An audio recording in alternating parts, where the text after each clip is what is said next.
Selam алейкум, қайырлы ақшамлар сайғылатыр телеканалының телесерджілері 2023 елда сізлеріні селямламақтан мемнюным жанлы яйында сізлер чумен Гүлсім Қалилова чалшам ве яйынымызға бағаланған милимеджіз азамыз ве Хырымтыта ресурс мерkezінің елбасшысы Ескендраға Бариевна селямламаға истер едім. Ескендраға селям алейкум, мерабаныз. Алейкум селям. Ескендраға іште невбеттіке әлі 5 дақиқа девамында біз кеткен 2022 елінің нетижелері ақында лаф етмеге істередік ве шубесіз 2023 елында біздеріні не пеклей деген суалге жауапларыны бер қыдырмаға теклif етем ве таби ки en böyle mantıklı суалден башлар екенде 2022 senesi sizin hatırınızda nasıl bir sene olup қалacak? Но біріншіден мен айтмаға істеймін, бұл бір тарафтан бұл ағыр сене, чөнки с одной стороны это действительно горький и такой тяжелый год, потому что несмотря на то, что уже было 8 лет оккупации Крыма и других регионов Украины, началась полномасштабная вооруженная военная агрессия Российской Федерации против Украины. Это год, с которым мы столкнулись не только с теми нарушениями прав человека, о которых мы привыкли говорить, и нарушение коллективных прав крымско-татарского народа как коренного народа, но и тот период, когда налицо были военные преступления, бомбежки, смерти людей, депортация детей, депортация людей. То есть мы увидели то, о чем, наверное, когда-то читали в книжках. Еще в начале и в середине 20 века, или то, что происходило в 19 веке. И часто вот сегодняшнюю ситуацию в какой-то степени, в том числе я сравниваю с Крымской войной 1853-1856 годов. Но я думаю, эта тема уже, когда мы будем говорить о 2023 году, что мы можем ожидать или что хотели бы ожидать и что нам необходимо предпринимать. Что касается, с другой стороны, 2022 год, это, наверное, год экзамена, год, который нужно понимать, что именно в этот год Украина продемонстрировала единство народа, то есть явно была позиционирована политическая нация, такая политическая нация, как Украина, как украинцы, вернее. И действительно, сегодня Украину защищают представители разных этнических групп и конфессий, но защищают как свою страну, как свою территорию и позиционируются как, скажем, политические украинцы, то есть как политическая нация. В том числе и большую роль в этом играет и крымско-татарский народ. Ну и этот год также важен для Украины как год, с помощью которого или во время которого Украину узнал весь мир. Если раньше где-то ассоциировали, несмотря на то, что даже была уже оккупация Крыма, и ассоциировали где-то Украину там, с Россией, с Советским Союзом, то сейчас уже четкое есть понимание, и даже те мои выезды за пределы Украины, которые были, это и Польша, это и Франция, это и Египет и Турция, то явно было видно, что люди знают и проинформированы о ситуации в Украине и уже четко идентифицируют Украину от России и четко понимают, что на Украину напала Россия, и Россия ведет войну, захватническую войну.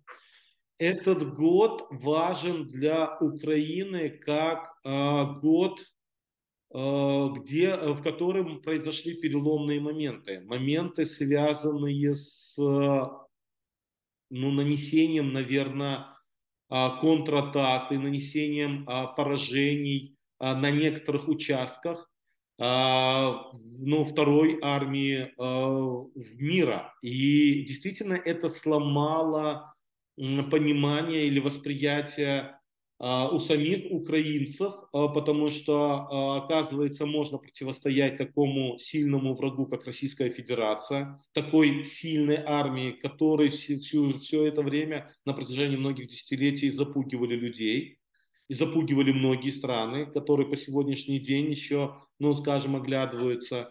С другой стороны, это появился дух у людей, что когда есть мотивация, когда есть желание защищать свою землю, когда есть желание защищать свои семьи, своих близких, то, в принципе, можно противостоять любой силе.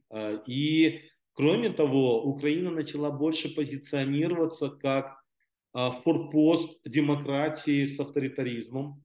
Украина начала больше ассоциироваться с тем, что Украина является щитом борьбы демократии против авторитарного режима.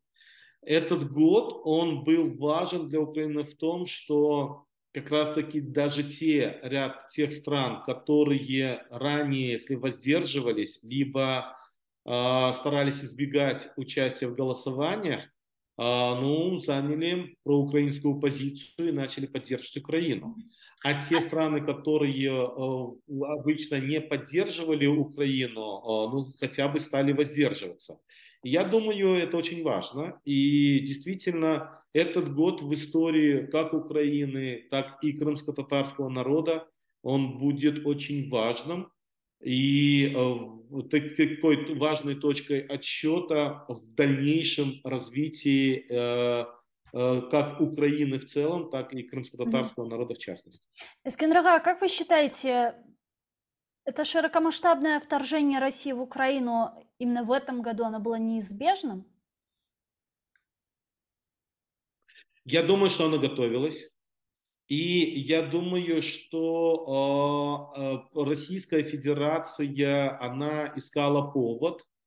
И то, что они готовились напасть к широкомасштабной агрессии, об этом уже, ну, предпосылки были явно видны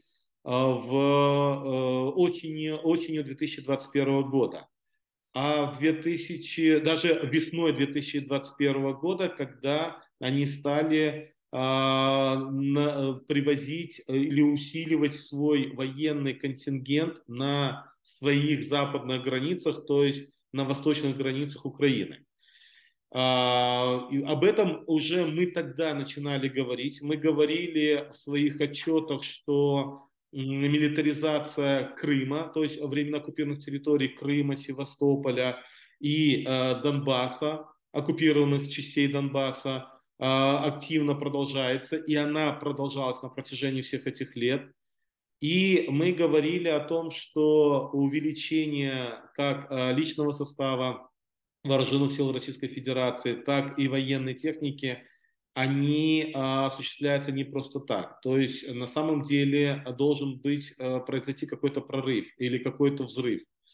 И кроме того, я все-таки остаюсь на той позиции, что именно, ну, скажем, поводом для полномасштабной агрессии или объяснением стало для Российской Федерации, в частности для Путина, то, что в 2021 году состоялся первый саммит Крымской платформы, Мгм. то, что в 2021 году был принят закон о коренных народах, то, что в 2021 году был принят закон о ликвидации свободной экономической зоны Крым. То есть все вот эти, скажем, эти процессы, связанные с деоккупацией Крыма, связанные с реинтеграцией Крыма, которые принимались, те подзаконные акты и законы, которые принимались в Украине и которых мы добивались на протяжении всех этих лет. Со своей стороны, Российская Федерация в любом случае она готовилась к этому вторжению. Но исходя из тех предвоенных, скажем, выступлений и тех действий, как Государственной Думы, когда они принимали заявления против закона о коренных народах, когда они вели переписку дипломатическую с Германией и Францией, и просили оказать дипломатическое давление на Украину, чтобы отменили закон о коренных народов. Когда Путин, выступая перед бомбежками, заявлял о том, что или напоминал про Крымскую платформу и про закон о коренных народов, это говорит о том, что они просто искали повод для для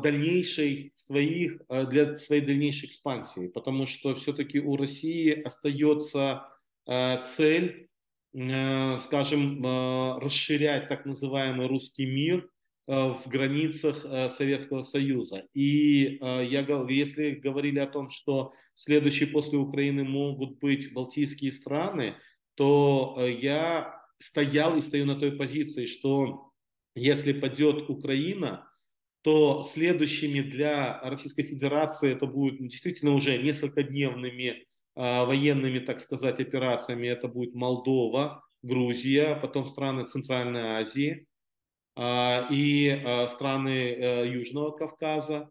Ну, а потом уже аппетит появляется во время еды, то, соответственно, конечно же, есть угроза и для стран НАТО. Мгм. Поэтому сегодня Украину справедливо считают той страной, которая и украинский народ тем народом, который сегодня противостоит той агрессии, которую запланировала Российская Федерация далеко за пределы украинского государства. Мгм. Ama sizin fikrinizce işte bu yıl içerisinde Ukrayna ordusunun, Ukrayna halkının hangi bir muvaffakiyetlerini haydeter ediniz? Çünkü Rusya 3 günde alacak degen Ukrayna artık 300 günden fazla savaşa. Но, как я уже говорил, действительно Российская Федерация рассчитывала повторить блицкриг, какой произошел в Крыму. Мгм. И действительно, в некоторых регионах Украины у них это получилось. Ну, скажем, про Херсонскую Херсон. область, где, по сути дела, они не получили никакого сопротивления. У них это, можно сказать, получилось в части Запорожской области.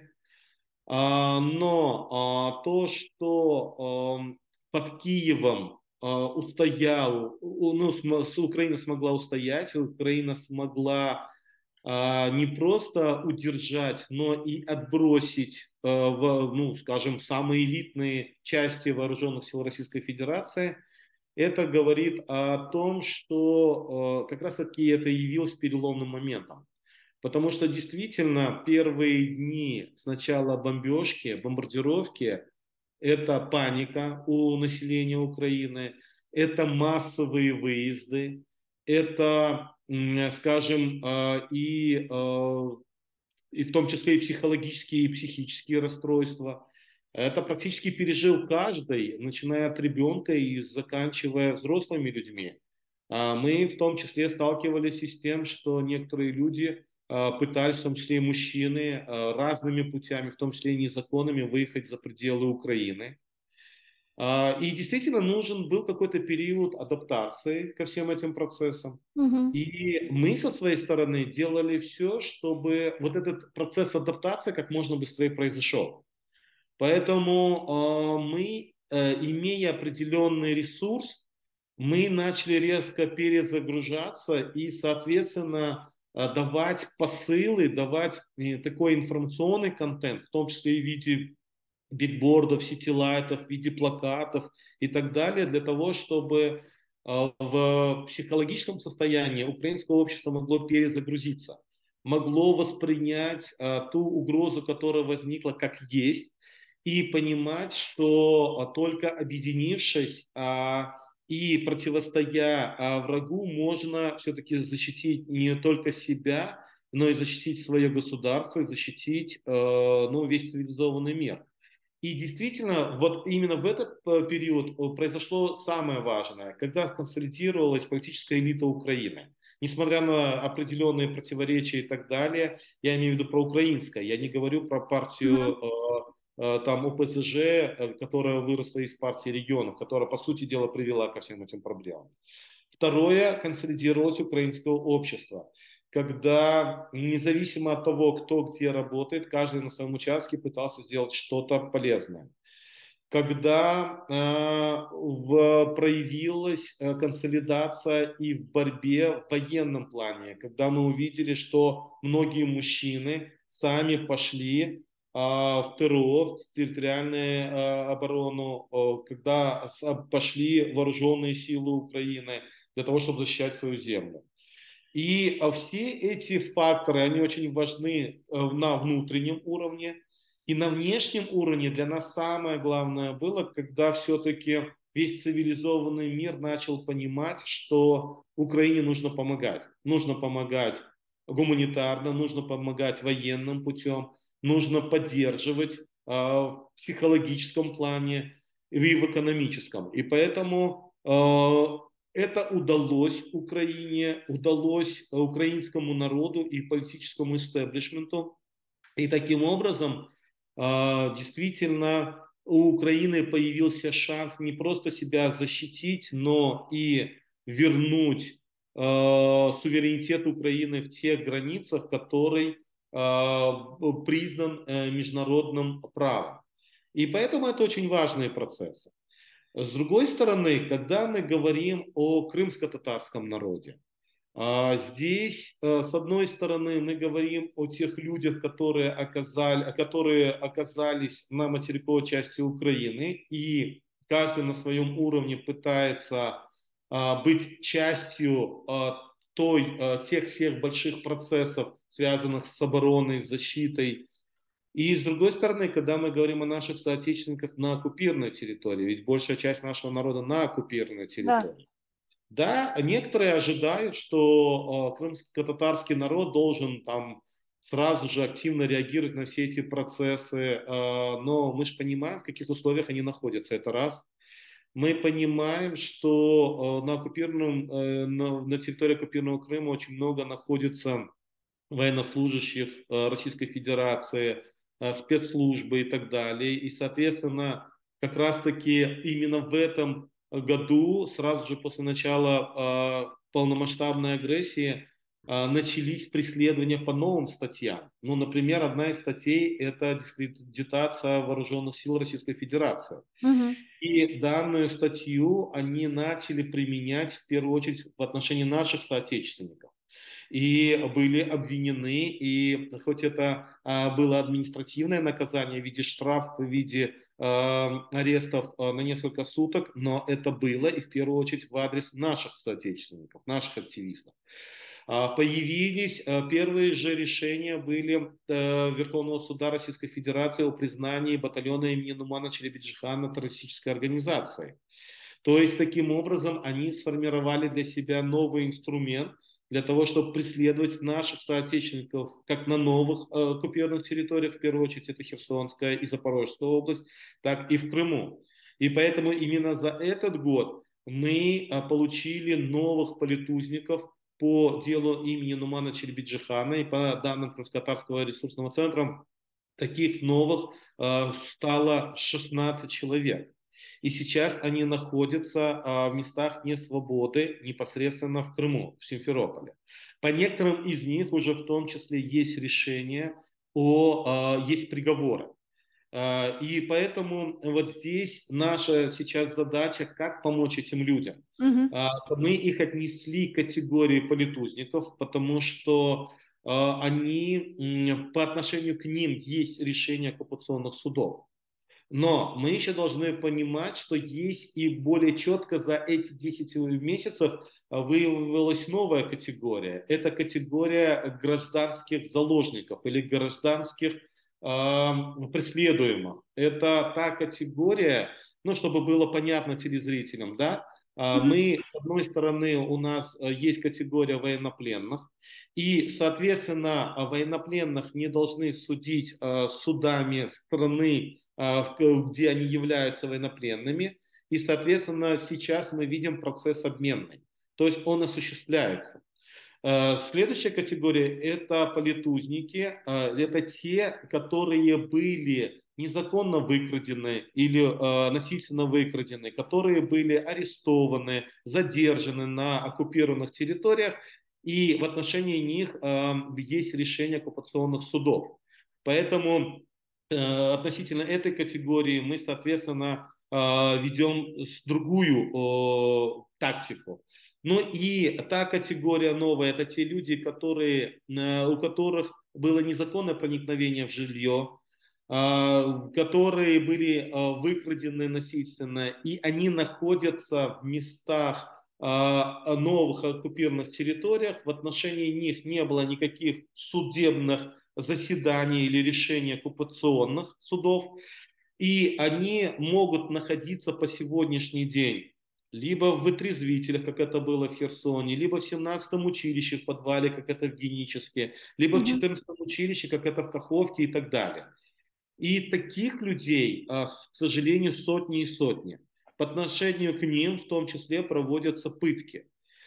Или та категория людей, в отношении которых уже вывезли, они находятся в Симферополе, они могут находиться во втором СИЗО, либо находиться в боксах, которые специально созданы в первом СИЗО, но о них нет никаких данных в списках находящихся там, и нет никаких решений оккупационных судов. Вот поэтому наша задача таких людей находить, о таких людях давать информацию и, конечно же, максимально попытаться их защищать. Мгм. Я халкара топлулук яны инсан акылары бозгунлуклары меселесинде бу сene ne kadar актив oldu sizin fikrinizce?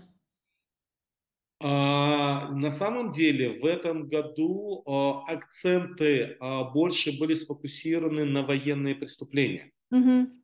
И поэтому то, что был создан военный трибунал, то, что сейчас работают следователи Международного криминального суда на территории Украины, и у нас Мгм. есть с ними коммуникации, мы с ними работаем, мы им даем информацию, которую они у нас запрашивают.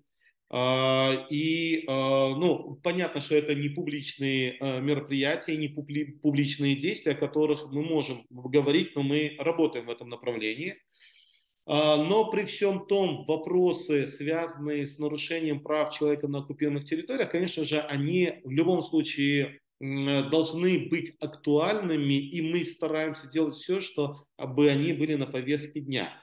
И одним из примеров того является в том числе и доклад и генерального секретаря Совета Европы и секретаря уполномоченного по правам человека Совета Европы, и в том числе тот повышенный интерес и то, что если раньше готовился отчет, ну, если мы говорим о Совете Европы в данном случае, то больше он брался при коммуникациях с правозащитными организациями в таком вот в рабочем порядке, там, с открытых источников, то уже сейчас, даже в 2022 году уже была проведена специальная встреча, и даже их было несколько таких встреч, для того, чтобы встреча представителей офиса уполномоченного по правам человека Совета Европы Мгм. и правозащитными организациями. И таким образом, чтобы в будущем отчете было больше объективности и было больше данных. Я думаю, что это важный шаг для того, чтобы было больше информации и в отчетах больше это отражалось. Мгм. А далее, что в этом году с учетом полномасштабной вот этой агрессии, мы смогли, если говорить о крымских татарах и о коренных народах, то мы смогли сделать все, чтобы Украина была представлена в постоянном форуме ООН по вопросам коренных народов. мы смогли сделать все, чтобы представители Российской Федерации, российских коренных народов, которые, вернее, эксперты, которые занимали пропутинскую позицию, не смогли снова стать членами постоянного форума ООН по вопросам коренных народов. Мгм. И в этом плане мы вели публичную такую работу. Неоднократно я выступал на всех площадках постоянного форума.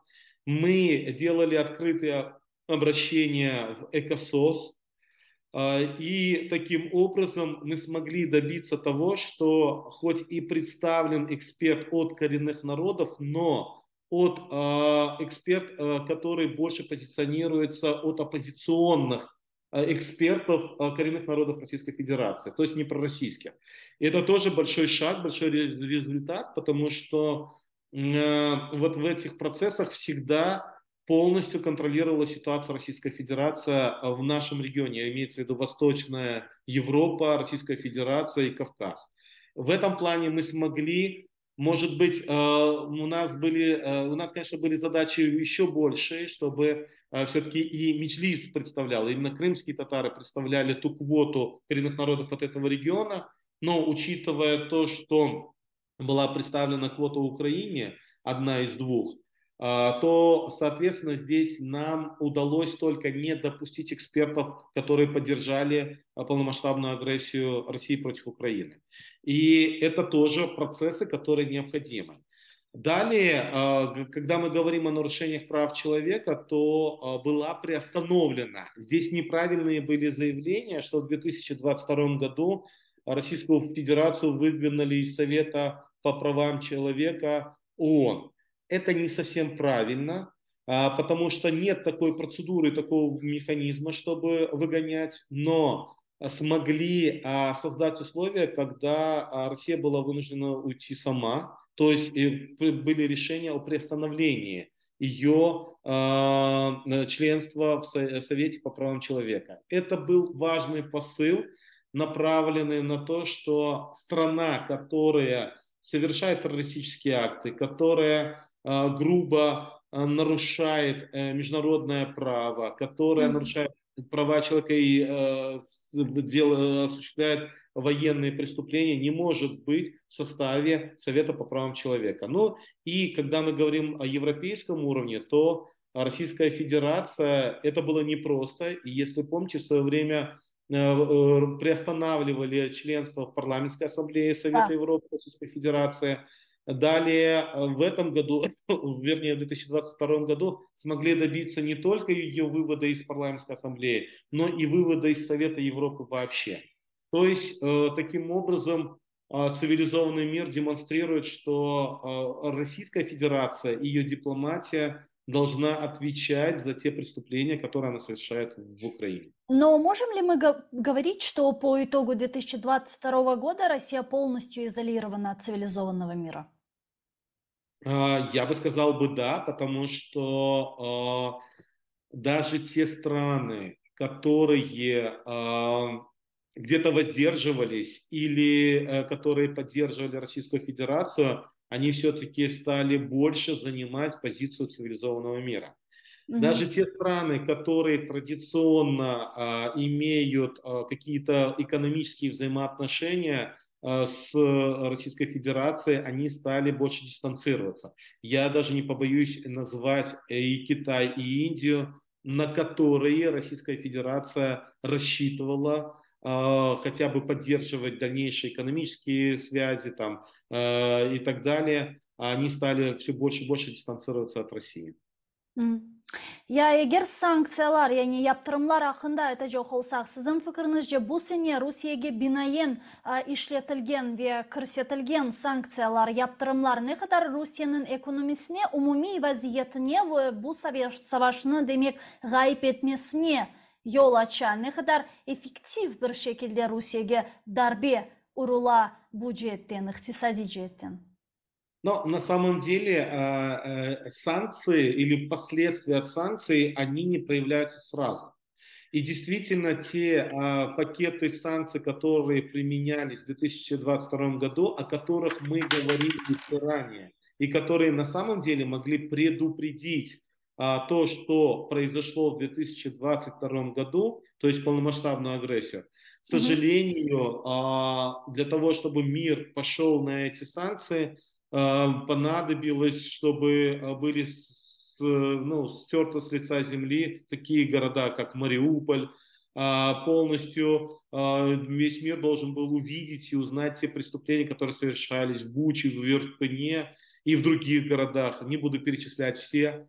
И сейчас вот проявление этих санкций, они все больше и больше проявляются сейчас. И к концу уже 2022 года мы стали больше и больше получать информацию, что, скорее всего, те запасы, которые были у них, там, тех же продуктов, тех же предметов, скажем, они уже начали реально пропадать. Это раз.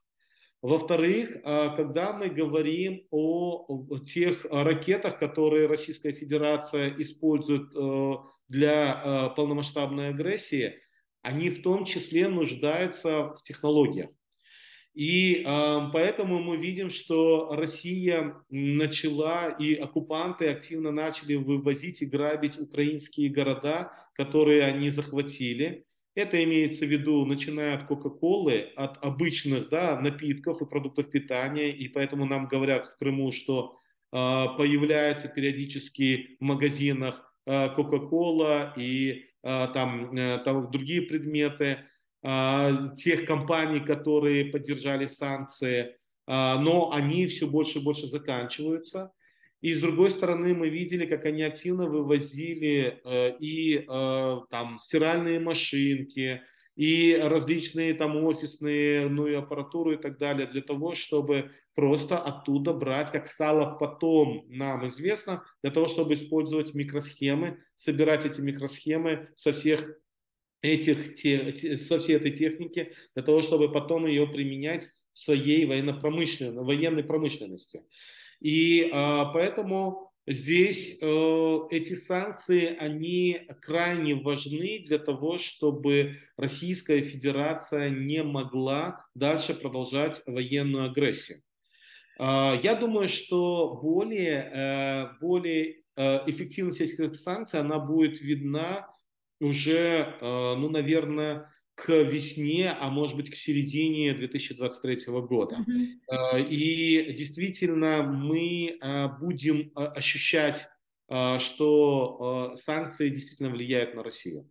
Хотя я вам скажу, что то, что связано с эмбарго по нефти, по газу и так далее, они уже сегодня дают определенные результаты, и Россия судорожно ищет, куда бы направить и куда бы продавать те свои полезные ископаемые, за счет которых она, по сути дела, существует.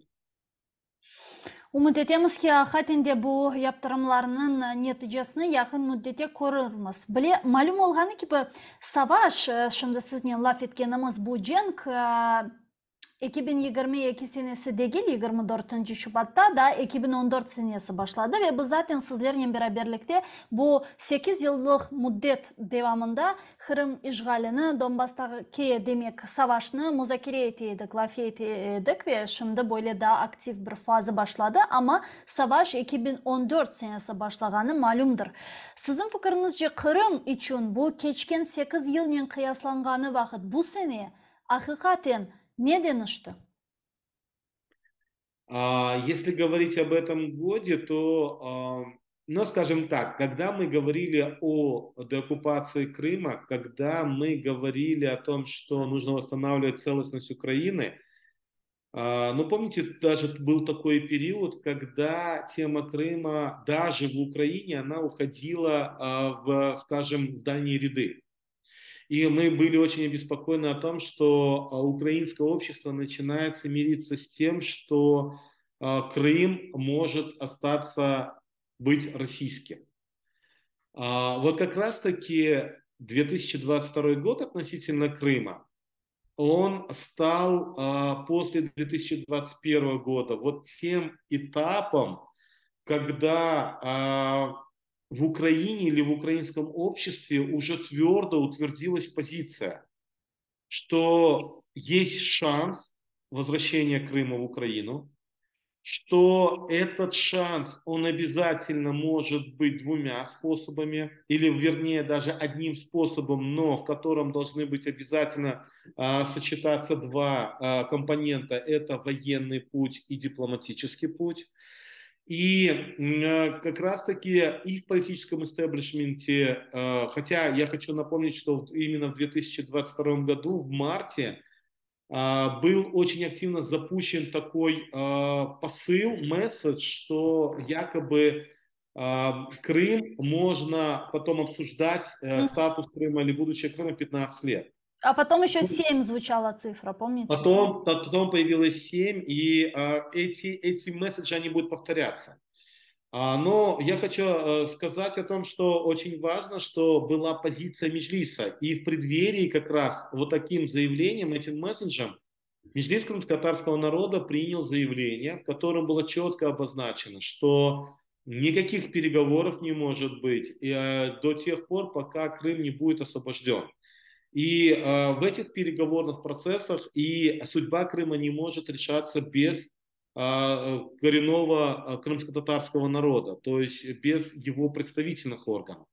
И когда появились такие месседжи, мы как раз-таки начали активно заявлять о том, что есть позиция Меджлиса крымско-татарского народа как представительного органа крымско-татарского народа, и, соответственно, мы будем продолжать бороться за то, чтобы никаких обсуждений 15 лет и так далее о статусе Крыма не было, а о том, что в Крым должно вернуться международное право. И поэтому здесь мы все-таки оказались правыми. И вот все дальнейшие процессы, и сегодня действительно приятно слышать четкую позицию и украинского политического истеблишмента, и практически среднестатистического украинца, что война, ну и тот месседж, который, кстати, мы как раз еще в марте проработали, что в Крыму началось, в Крыму и завершится, он в том числе звучал и звучит из уст президента Украины. И это нас радует, это очень важно. Ya nasıl bu olacak sizin fikrinizce? Kırım'da başladı, Kırım'da bitecek. Zira Kırım'da başlaması çok böyle askeri, büyük askeri bir savaş neticesinde başlamadı. Bir operasyon neticesinde başladı. Aynı bu operasyon şeklinde mi bitmeli? Mına geçenlere Budanov'nu dinledik. Ukrayna Savunma Nazirliği'nin ana istihbarat servisi yol başçısı.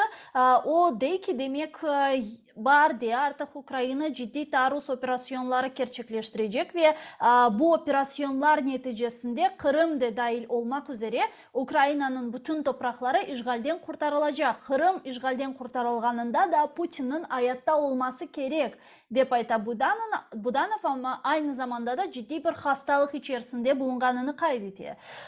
Yani bizim Budanov'a inanmamak gibi sebeplerimiz yoktur. Zira bugüne kadar bütün aytkanları yerine geldi ve geçti. Hakikaten bütün söylegenleri çıka. Hatta daha ertece çıka. O bir sanını söyleye ama ertece çıka. Sizin fikrinizce demek Budanov'un sözlerine bakacak olsak bunu nasıl görüyorsunuz? Но Буданов все-таки он у нас ну, первое лицо, скажем так, в разведке Украины, и понятно, что у него есть больше информации, чем у нас. И не верить его словам мы не можем. И вы действительно сказали о том, что те предыдущие его, ну скажем, прогнозы, они в большинстве своем сбывались. Что касается моего субъективного мнения, то, конечно же, сегодня есть шанс, что Крым может быть освобожден. Я не уверен в том, что это произойдет прямо уже летом, потому что много зависит от того, насколько будут успешны действия сил обороны Украины, то есть и вооруженных сил Украины, и других силовых структур Украины.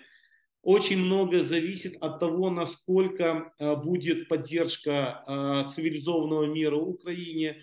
Но радует, что есть решение и Конгресса США о поддержки в 45 миллиардов долларов Украины в 2023 году. Радует, что есть и решение Европарламента о поддержке Украины на 18 миллиардов. Здесь речь идет и о военной поддержке, и об экономической, потому что на самом деле самой Украине очень тяжело будет противостоять. Конечно же, очень важно, чтобы у Украины, у вооруженных сил Украины было то высокоточное оружие, с помощью которого можно было бы совершать военные операции, которые будут бескровными. Вот для этого это для нас очень важно. Вот, допустим, для меня, как для крымского татарина, земля которого находится в оккупации, очень важно, чтобы деоккупация Крыма произошла бескровно. Как это можно осуществить? Понятно, что одним дипломатическим путем это может быть только в том случае, когда будут условно освобождены все другие территории Украины и начнутся серьезные политические проблемы в самой России. Но, скажем так, о политических проблемах в самой России пока предпосылки не радужные, поэтому здесь ожидать, что прям в ближайшее время что-то там произойдет, я пока сомневаюсь.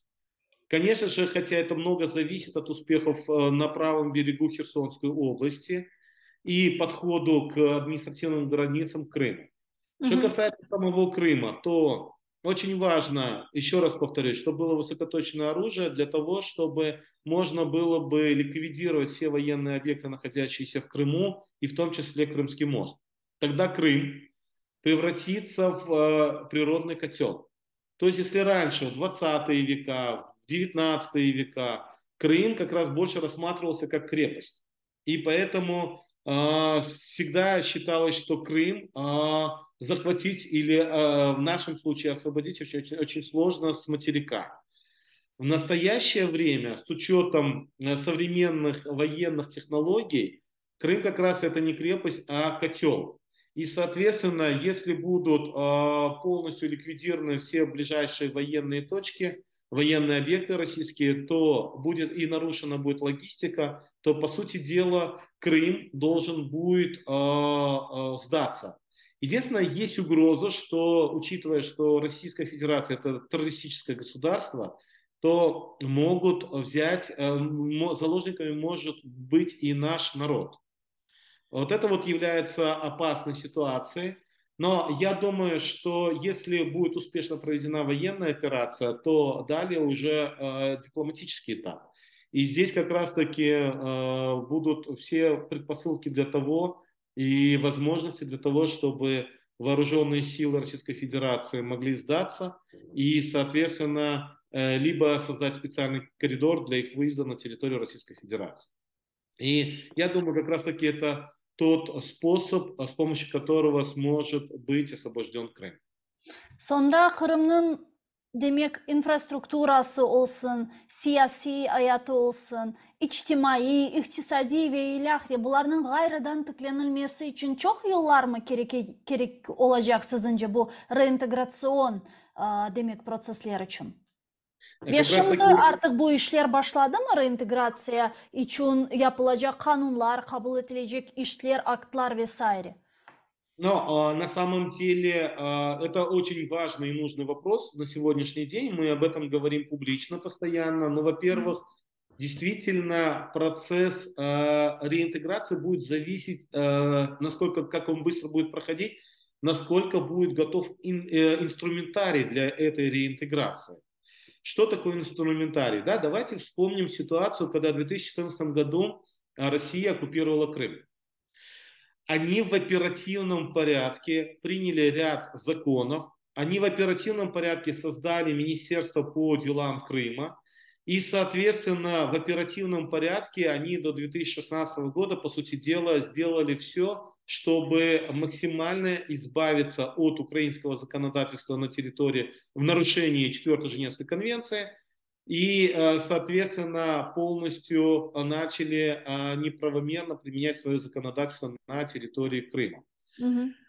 Это легко делать в государствах с авторитарным режимом, когда сказал, сделал, и это все быстро произошло. Это сложно будет проводиться в государствах с демократическим режимом, в демократических государствах, потому что любой закон, он принимается парламентами или вносятся изменения в законы, и на это проходит время. И поэтому со своей стороны Российская Федерация, уходя из Крыма, будет пытаться ставить пятую колонну.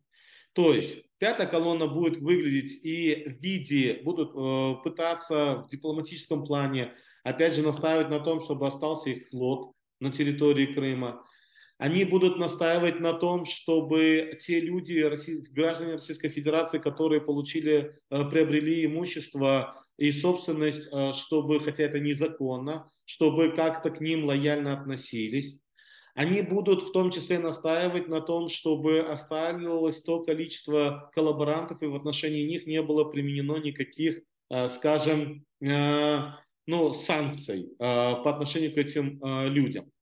Для того, чтобы в дальнейшем снова иметь возможность оказания давления на Украину. Поэтому уже сегодня должны, на сегодняшний день, насколько мне известно, есть стратегия деоккупации и реинтеграции Крыма. Причем эта стратегия была написана, и она предусматривала больше дипломатический путь, не военный. Поэтому сейчас однозначно эта стратегия требует перезагрузки. Второе, когда мы говорим, приняты ряд законов, такой закон, как закон о коренных народах, но он должен быть имплементирован, то есть должны быть приняты ряд подзаконных актов. К сожалению, пока есть два подзаконных акта, которые приняты официально, и они уже способствуют реализации данного закона. Поэтому здесь нам нужно полностью уже сегодня пересматривать ряд законов, связанных с Крымом и с Севастополем. Нам нужно уже думать о том, какие законы нужно принимать, и они должны быть уже приняты, связанные с переходным правосудием и так далее. Пока далеко не отошли с Кендрага, по поводу Севастополя, как вы думаете, стоит ли его лишать особого статуса? Здесь ситуация, опять же, зависит, почему возник у Севастополя особый статус. Не всегда, скажем, есть разные взгляды на этот вопрос. С одной стороны, когда мы говорим об отдельном статусе Севастополя, одни эксперты рассматривают, что это была уступка для Российской Федерации для того, чтобы оставить там Черноморский флот и так далее. Другие эксперты говорят о том, что в 90-е годы была такая необходимость для того, чтобы, скажем, как бы отчленить явно пророссийский город от другой части Крыма, чтобы не было сильного влияния, скажем, той части пророссийского населения в Крыму, в Севастополе на весь Крым. Если вы помните, когда была Республика Крым, и депутаты города Севастополя также были депутатами Верховной Рады Республики Крым. И они имели определенное влияние на решение всего региона. Поэтому здесь, на мой взгляд, наверное, надо все-таки, во-первых, нужно перезагружать и пересматривать весь статус всей автономной республики Крым. И, конечно же, мы должны оставить статус республики, но не как территориально-административного субъекта унитарного государства, что противоречит унитарности, а как национально-территориальной автономии, как форма права на самоопределение коренных народов. И вот здесь как раз, когда мы говорим о Севастополе, который также является территорией коренных народов, я бы все-таки поступил бы следующим путем. Я бы оставил бы особый статус городу Севастополю, но уже в составе автономной республики Крым, как национально-территориальной автономии. с учетом того, что Севастополь вот долго все-таки был военной базой. Я думаю, буквально на определенный период. Но и здесь наша задача сделать так, чтобы процесс адаптации и реинтеграции жителей Крыма, я имею в виду и Севастополя, и Автономной Республики Крым, проходил как можно быстрее. И у нас уже есть ряд определенных предложений для того, чтобы снять вот ту информационно-пропагандистскую, те информационно-пропагандистские последствия, которые есть у жителей Крыма. И для этого нужно будет, конечно же, в короткие сроки, хотя это будет все равно занимать, может быть, и десятилетия еще, Мгм. чтобы изменить отношение людей, проживающих в Крыму, к Украине в целом, потому что 8,5, ну 9 лет уже они оставили свои последствия. А Искандер Ага, как вы думаете, изменения в Конституции Украины в части статуса Крыма на национально-территориальную автономию, они должны пройти до деоккупации Крыма, то есть уже сейчас, или же в период реинтеграционных процессов на полуострове? Некоторые эксперты говорят, что этим надо заниматься после деоккупации. Мгм. Я считаю, что это в том, ну, какой мы хотим увидеть Крым, каким он будет в будущем. Мы должны ответить на все эти вопросы уже сегодня. Мы должны четко продемонстрировать на законодательном уровне для коренных народов, что их право на самоопределение будет решено именно в Украине. Мы должны продемонстрировать для представителей других национальностей, проживающих в Крыму, что их права на территории Крыма, который является субъектом Украины, будут обеспечены. Поэтому, если мы любые вот подобные действия будем откладывать, это говорит о том, что мы будем откладывать ту замороженную мину, которая в любой момент снова может взорваться. Кроме того, сегодня Украина уже должна поставить раз и навсегда, конец тем предпосылкам, которые заложены в законодательстве Украины или в Мгм. правовом поле Украины, предпосылкам так называемых автономий по территориальному принципу. Ведь автономная республика Крым по территориальному признаку, по административно-территориальному признаку, это как раз-таки является, очень противоречит унитарности государства Мгм. Украины.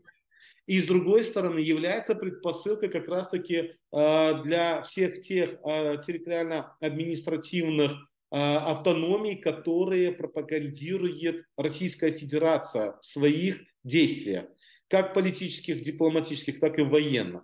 И мы видим, как она пытается, первоначально пыталась там создать ЛНР, ДНР и ХНР и всякие такие республики, а потом уже просто решила взять и присоединить все эти территории, независимо от того, это республики или области. Поэтому вот здесь мы не должны оставлять предпосылки в будущем, и будущее Украина уже должна четко демонстрировать и четко обозначать, почему у Крыма должен быть специфический статус, только потому, что есть Украина правовое государство, а у коренных народов этой территории есть право на самоопределение. И это будет правильно. Мгм. Но и при этом Украина же интегрируется в Европейский Союз. То есть интеграция Украины в Европейский Союз и правила в рамках Европейского Союза могут ускорить эти процессы по восстановлению прав крымских татар в Крыму?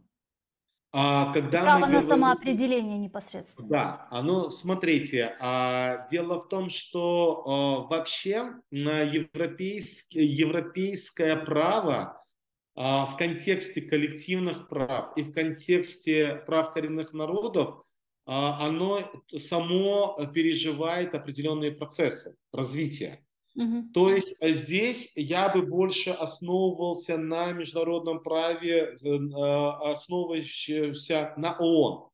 Но при всем том, действительно в Европе есть позитивные примеры. Такие примеры, как, допустим, в той же Швеции, Финляндии, то есть связаны с нами.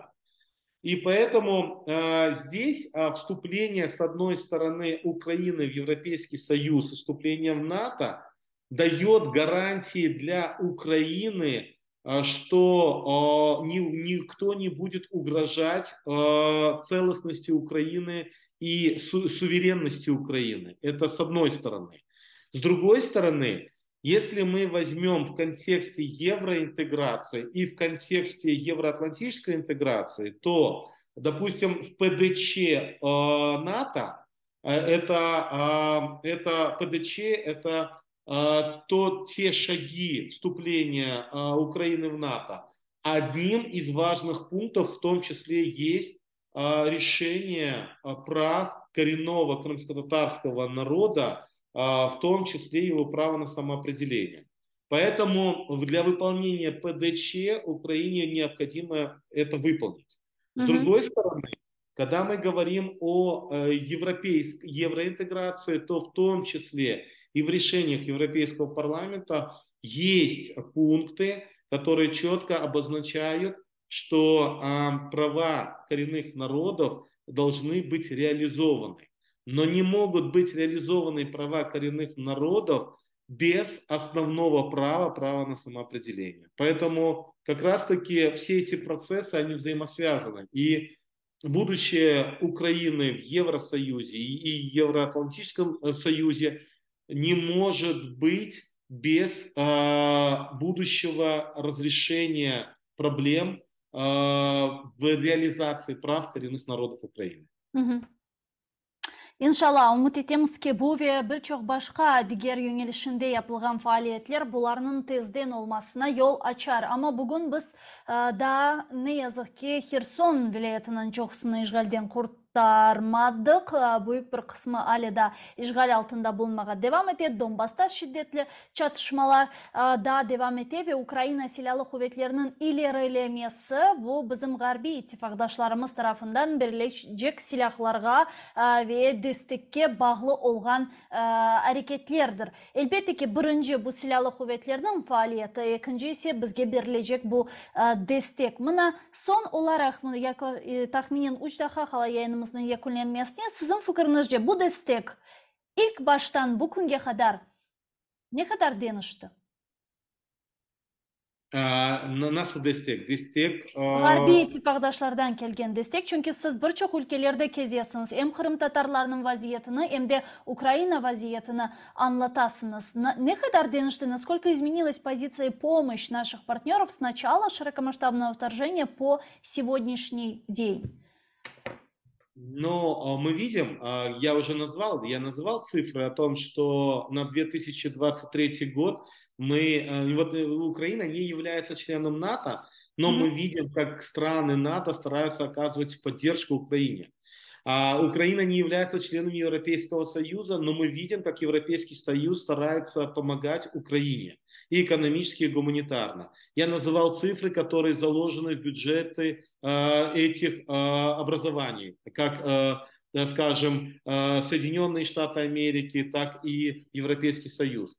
Мы видим, как меняется ситуация и отношение к Украине и африканских стран, и стран Ближнего Востока. Это тоже очень важно, потому что как раз-таки тот кризис, который возник, в том числе и зерновой кризис, он отразился на всем мире. Поэтому здесь, когда мы говорим о поддержке, мы в том числе должны понимать, что и давать посылы. Кстати, в своем выступлении президент Украины правильно сделал посыл о том, что война России против Украины – это не просто дело Украины и украинцев. Это дело всего цивилизованного мира, потому что это и климатические проблемы, это и гуманитарные проблемы всего мира, это и проблемы голода всего мира, это и проблемы экономики всего мира. То есть вот это как раз-таки ядерные проблемы всего мира. И поэтому здесь очень важно, что сегодня Украина не одна против Российской Федерации, а практически весь цивилизованный мир. Другой вопрос, что Украина является авангардом или Мгм. Украина является локомотивом в этой борьбе. И поэтому, конечно же, 2023 год, он важен в том, что в ряде стран будут выборы. Очень важен в том, что Россия продолжает через свои сателлитные, мы об этом много раз с вами говорили, политические силы влиять на внутренние процессы. Мгм. Но то, что Украину поддерживают сегодня сами граждане этих стран, это самое важное, потому что одни политики это сделать не смогут.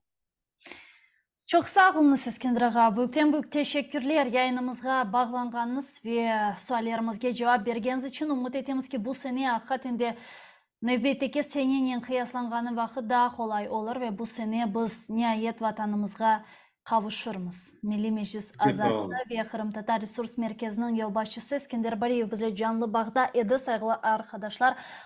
ATR-ның şimdi zor vakitlari ve ağır alları olganına bakmadan biz elimizden kelgence yayınlarımızı yapmağa devam etemiz. Siz de bizlerini hem like'lar koyup hem de takip etip destekleniz lütfen. Növbetdeki yayınlarda görüşkence.